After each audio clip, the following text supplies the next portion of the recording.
Welcome back to Directly Current, the EV Politics podcast. I'm your host, Max Patton. There's no question when it comes to selling EVs in the US or making a profit on them, Tesla is king. On top of selling profitable EVs, Tesla just delivered an above expected result for its third financial quarter this year, and Elon Musk, the CEO, is projecting pretty strong growth in the year ahead. But that's coming amid a static set of products and some wavering demand in key markets of California, as well as increasing skepticism around lofty self-driving promises that have been pushed back and delayed. Recent events like Tesla's Robotaxi party in LA didn't do much to quell the criticism of Wall Street analysts, although they did have robot bartenders and free drinks, so I wish I was invited.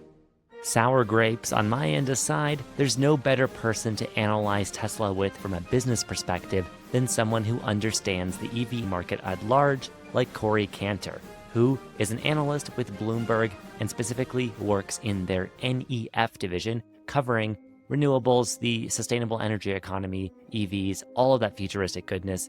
And you might have seen him talking about Tesla on network news. I know we're 1 week from Election Tuesday, and there's a lot of political conversation around, of course, Elon Musk and his campaigning for Trump and politics.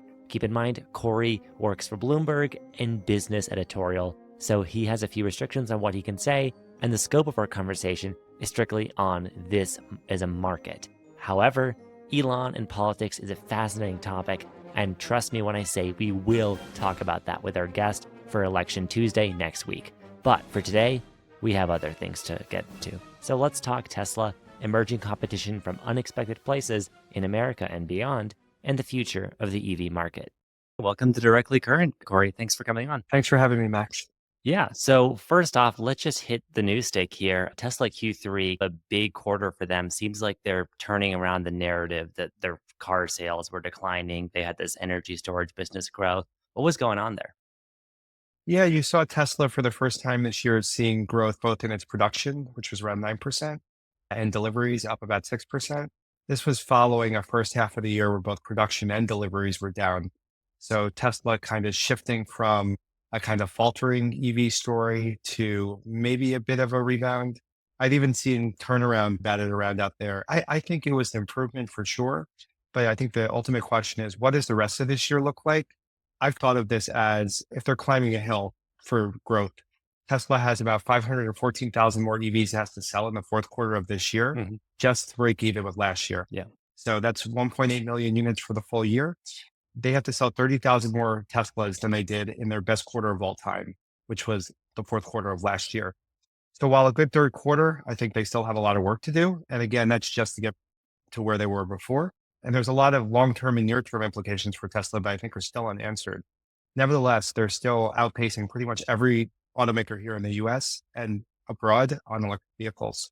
Yeah, you can't ignore them. They dominate the market, and I know they're still giving credits to a lot of other companies because of how many EVs they sell and the fact that they're a pure EV company. The energy storage business, we'll talk about the Robotaxi stuff because that's a huge topic with them. But fundamentally, it seems like they're still a car business, and that's what, in part, seems a lot of the investors were happy with this week.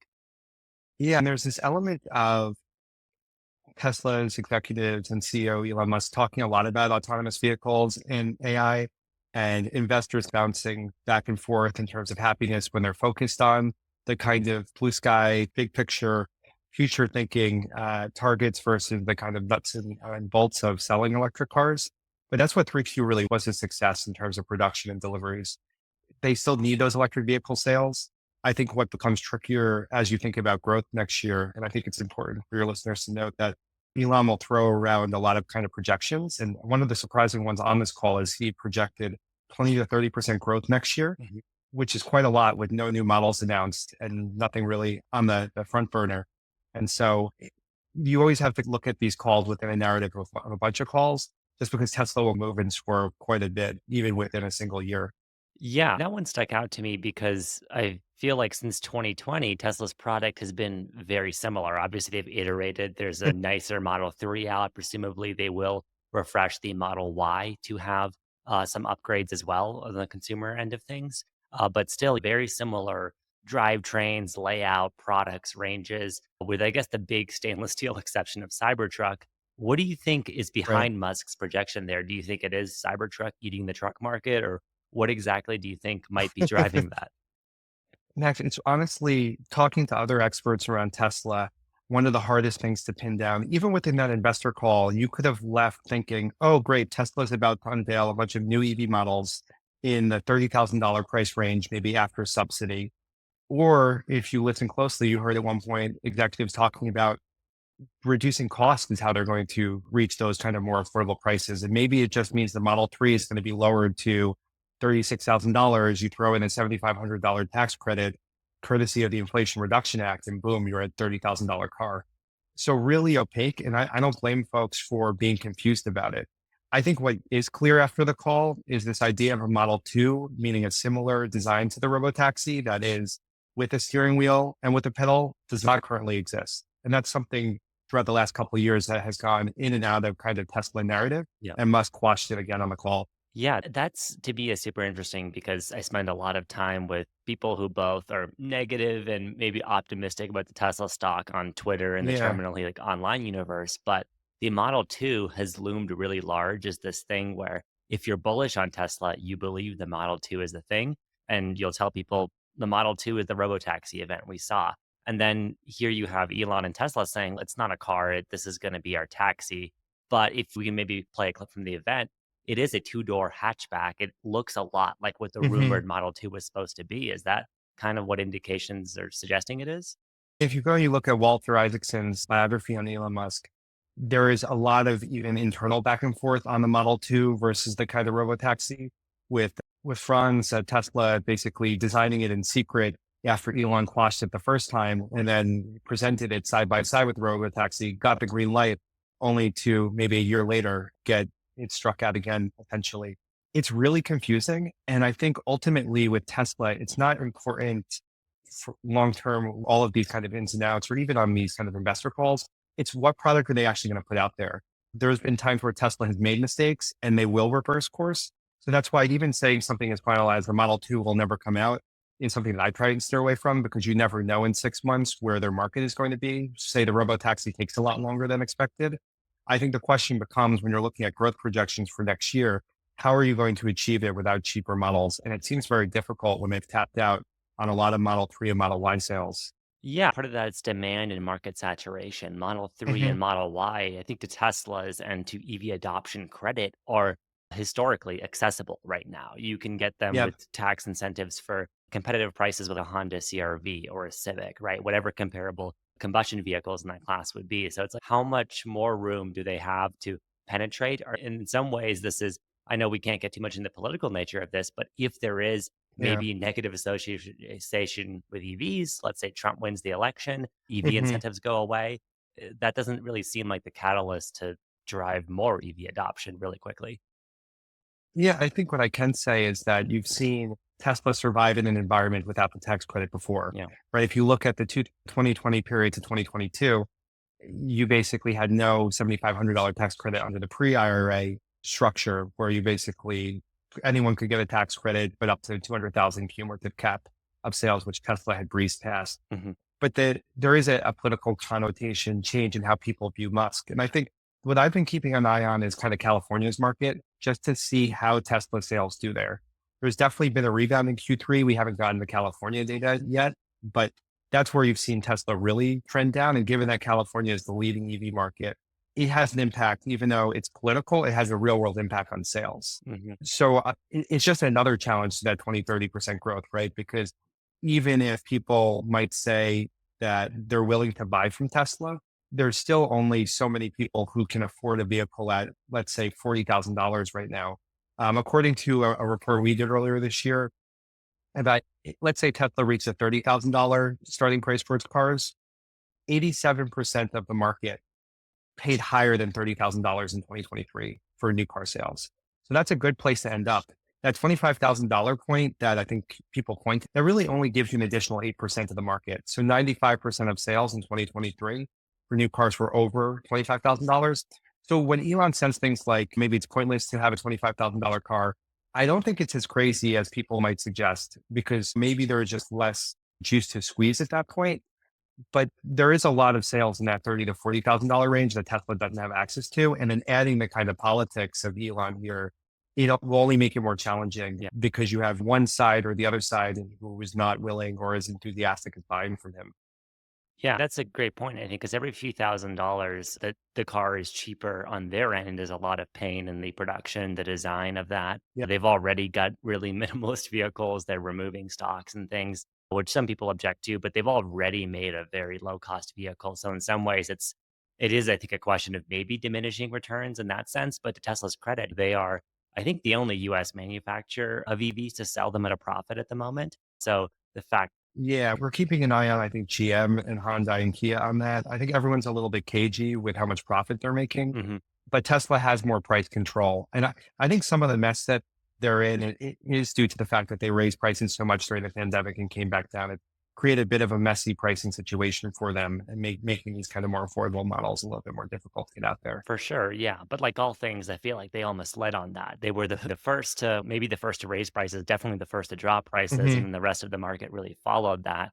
But go big picture, right? You mentioned there's a short-term Yeah. analysis here, there's a long-term analysis here, and Tesla as a stock, if you look at it, it's clearly a very long-term stock.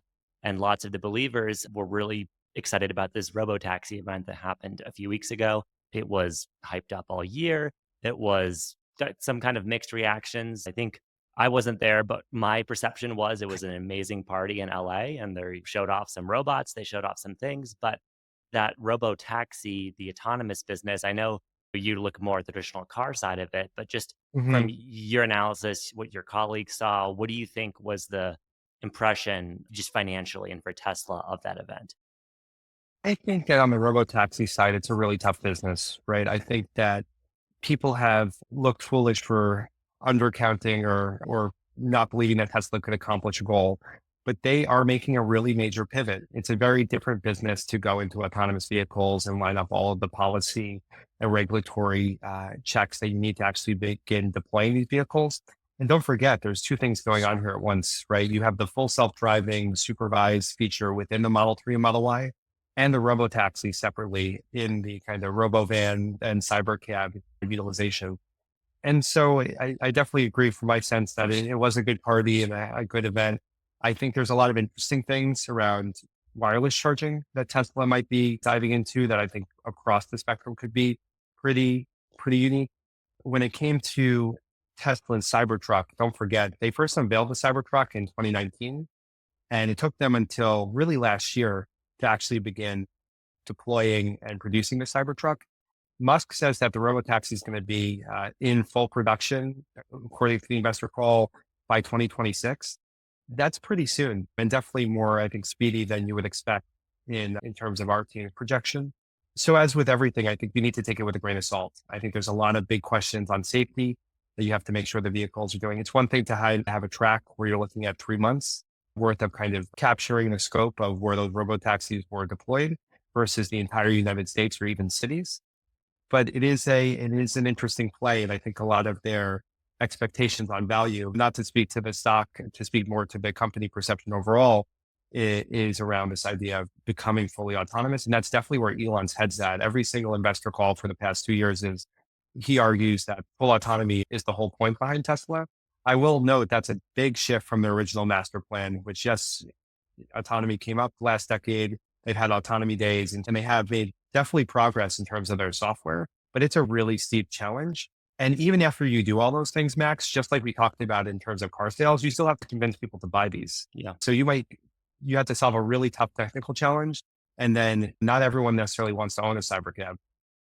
First off, I'll say, yeah, the hardware end of things, I think, is where things are most interesting. Like wireless charging, that's totally a thing that makes sense for an autonomous vehicle that is going to be in a city fleet. That's the kind of thing that I would expect Tesla to execute on very well, having its engineering team, all of that. Like you said, the software side of the self driving story is really difficult for everyone in the industry. And that's why Mhm. everyone went from being very bullish about it in the 2010s to more cagey about it now. And Tesla's argument will be that Waymo is driving around Jaguar I-Paces or Chrysler Pacificas or something with Mhm. a steering wheel and a laptop hooked up to it. It's not a product. And Tesla's saying we already have the product. It's FSD supervised and it's not quite self-driving, but it's like almost there. So It's almost for there. listeners, can you who maybe don't have a Tesla, haven't taken a ride in a friend's Tesla, can you sum up where is FSD supervised now? What does that technology give customers? I think basically what Tesla has been doing, and I'll speak to it the best I can because I haven't used personally FSD supervised, and definitely some good reporters at Bloomberg. I'd point you to Ed Ludlow, who has had that experience. There are large portions of drives that are being done with just the Tesla controlling itself, making the turns, switching lanes, those sort of things. You still have to be available to put your hand on the wheel. And so it's not the kind of robotaxi experience that you would expect in a movie of you just get in the car and can do other things in the back of the car and go to sleep. I think one picture that's been opaque is how many people are actually using this program. Tesla's been offering, I think even this week, more kind of free trials for full self-driving. And are people really interested in it? Again, it gets back to that point of if you're staking a company's future on a product, you want to see some uptake, and it might not be necessarily intuitively there. But it has gotten a lot better from my readings based on a lot of kind of online reports. But it has to be really good to get regulatory sign off. And to date, Tesla hasn't been going to California to say, hey, can we deploy a bunch of robo taxis and give this a shot in the same way that Waymo is? I'd say Waymo has been going pretty by the books on it and pretty conservatively, and Tesla has not yet taken that step. Musk made an interesting point. I'm sure that you noticed in the investor call or reports around it about talking about a national policy around autonomous vehicles as opposed to the state by state approach, particularly if his preferred presidential candidate wins. So that's something to keep an eye on just on the politics of things, but it doesn't change the kind of need to be safe for the consumer, right? Policy is really important for sure. But you also want to make sure that your product isn't, harming the people in it or people around it. Yeah, because I know, in the Robotaxi event, he said California and Texas. In the earnings call, it's Mhm. nice to tease the possibility that, oh, no, we could just flip this regulatory switch and get licensed to drive everywhere. And who knows, maybe that could happen. But that is its own barrier, right? To achieving that dream of take a nap and then you'll be at your next destination, or you can work more hours remotely while you're on Mhm. your long commute on the LA freeway. So that's obviously it's an intriguing promise. Everyone likes that idea and he's continues to sell that. I think just to make it really clear, the difference between Tesla and everyone else in the market is I'll see a lot of my colleagues in the automotive journalism industry compare Tesla full self-driving to Ford's Blue Cruise or GM's. Yeah. They are very different systems. Tesla has autopilot too, which is that highway kind of system. But they're with full self-driving trying to recognize stop signs in neighborhoods, a kid running across the street. It's doing a lot more. I've taken some brief rides in it and it's impressive really at times, but it is not something I could say personally that I would like. And in Tesla, you legally would tell you that you're not gonna just leave it unsupervised. You do have to monitor it. And so it is this Yeah. awkward in between stage. But if you talk to any technologist in this business, they'll tell you we're going to be in that for a while. So for Tesla to be producing Mhm. these vehicles, presumably without accelerator pedals, without brakes, without steering wheels in 2026, that seems like a really risky bet to me. Yeah. And then the thing is, if you look at other competitors like Waymo, I've driven into Waymo, even if you don't have a driver in there, right? If they're at the point where there's still a kind of remote intervention possibility. So is Tesla going to hire a kind of whole team to do remote interventions? And if they're not, I'm just going to rely on the computer. Who has liability Yeah. if there's something that goes wrong? There's a lot of big policy questions that the event didn't touch on. And I think it was interesting in that you go back to Tesla's Investor Day 2023, which feels like eons ago from now. That was hours long events on what Tesla's priorities at the time were, and basically dove into maybe too much detail when you're looking at kind of calculations around emissions and fleet size. With the Robotaxi event, Elon spoke for about 20 minutes and offered none of those details. One thing I'll say is also on the wireless charging side, right? Wireless charging is getting a lot better, but the power isn't as high as for those kind of normal conventional chargers. It's the expectation that you're going to use L2 level charging for all of the robotaxis. And how are you going to fast charge with wireless taxi? Fast charge with your robotaxi with wireless charging if you can't power it very quickly. And so there's a lot of things they have to fill in. Our team at BNEF, when we do our long-term EV outlook, really don't expect robotaxis to be a part of the story until the mid 2030s.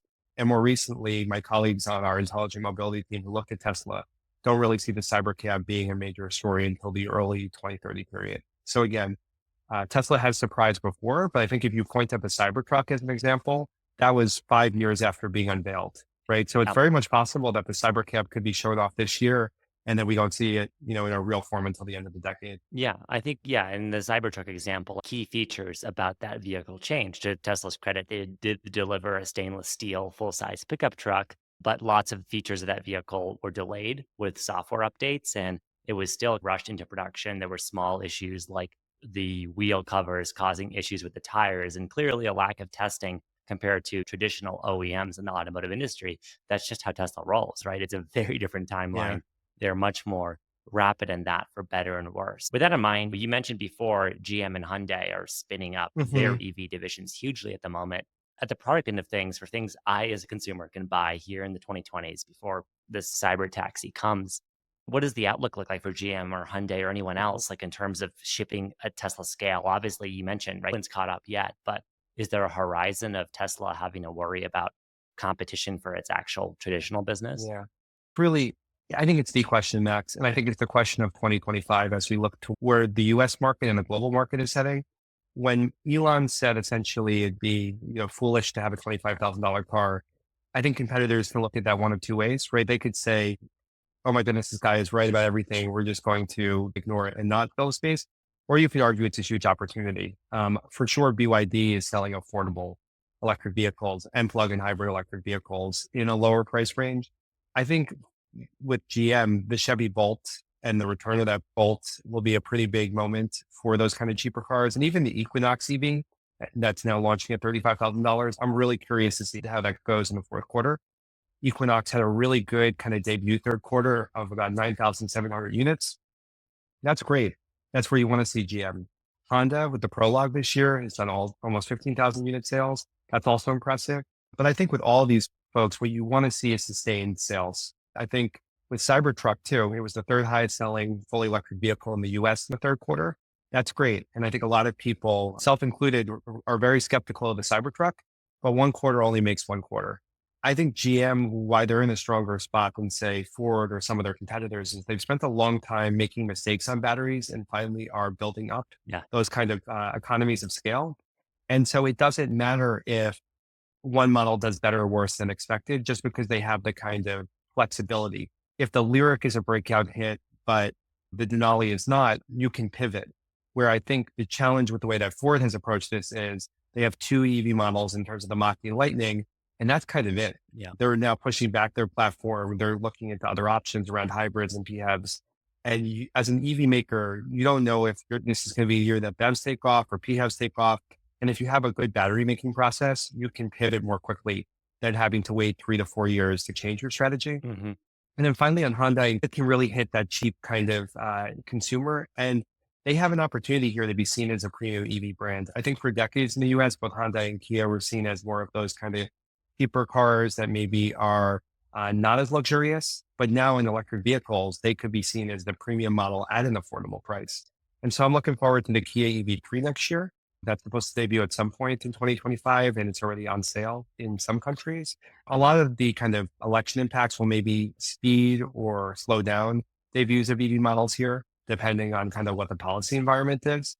But Max, it's a long way of saying that I think no one is catching up to Tesla next quarter or even next year. But it does leave folks an opening that I've been at BNEF for 5 years, and early on, everyone was saying it's a race for second place. And now maybe there is an opportunity there. Yeah, definitely. It's exciting to see all of this competition between US, South Korean, even Japanese brands. You mentioned the Honda Prologue. That's just funny to me because that Hmm. is fundamentally a GM vehicle, but A Honda, blazer. it's what Honda can sell at the moment. Obviously, they want to develop a bespoke EV, but that's like Honda and even Ford's position where they have these kind of bespoke, interesting products like Mach-E and Lightning on the market, but they are dated products. They are products that are built to, they're adapted and they have this whole Hmm. ambitious skunkworks dream to rebuild the Model 3, Model Y Magic, make a ground up cheap, super efficient vehicle that would transform everything.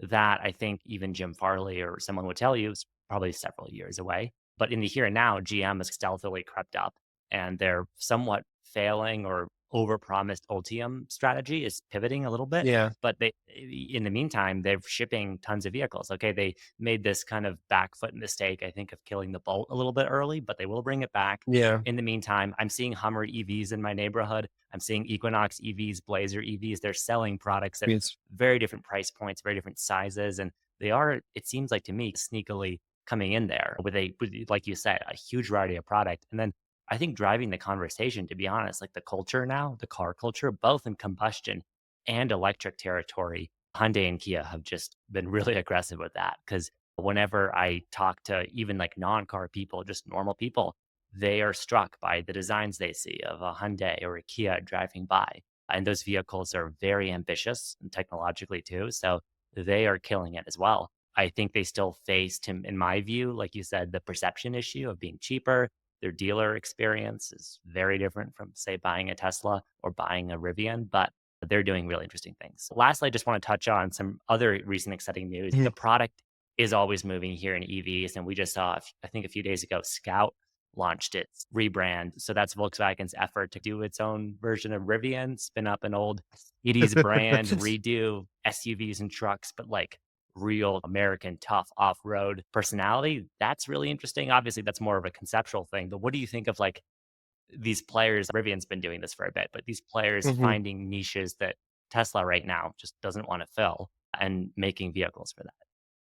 Yeah, I think the interesting thing about Scout, I was having a back and forth on Twitter X, whatever you want to call it, with someone who lived in a more rural area.